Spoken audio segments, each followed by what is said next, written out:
starting with you, Ed, because I know you are very passionate on this topic. You have said it many a time across JB Motorsports, across Grid Network, across the Formula E zone as well. Is this investment a positive or negative sign for Formula E's future? And what are your thoughts on Saudi Arabia's increasing involvement and funding in international motorsport?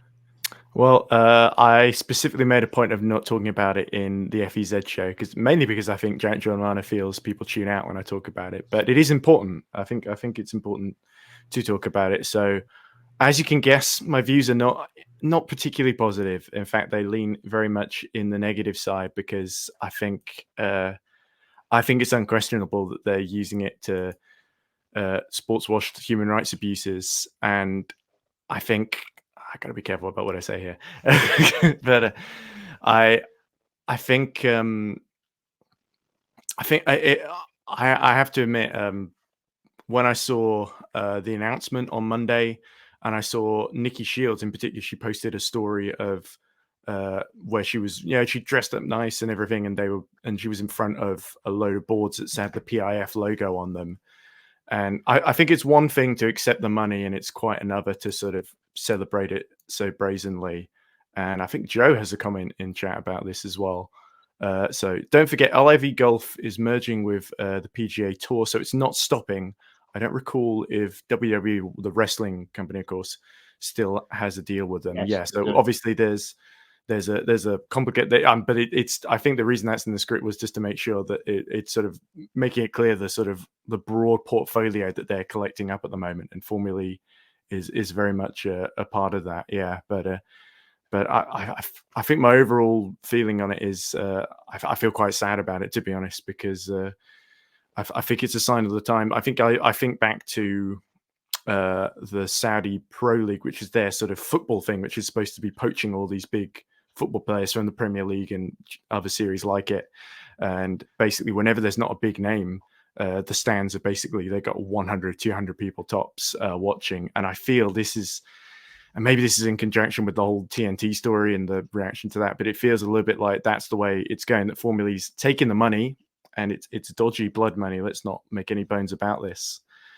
And they don't really care, maybe necessarily, that viewing figures are going to be down this year, because I almost certainly guarantee in the UK at least they're not going to be anywhere near as good as they were on Channel 4. Not that they were particularly high on Channel 4 to start with, which is the reason why maybe this mess exists. And I know other countries have had pay TV for a while now and are having to sort of find workarounds. So I think we've been quite lucky in a way up until now in the UK at least. But yeah, I think if you look at the human rights situation in the time that Formula E has been going to Saudi, I think in the 6 years that we've been going so far, it's not gotten better, it's gotten worse. The crackdowns have been more brutal. We've seen in 2022, I think 81 men were executed in a day without a fair trial. And that to me is horrific. And it's hard not to talk about getting emotional, because these are real human lives I'm talking about here. But yeah, and I've talked about NEOM and the sort of not just persecution, eradication, essentially, an eviction and murder in some cases of members of the Harakat tribe to build the NEOM super city, I guess, which is where they're going to build this city, which they're hoping, the line, the big city that's all plonked on top of one another in a big line. And it's also where they're hoping to move the race from Diriyah in the future, is what we've been hearing. There have been plans on motion on that for a while.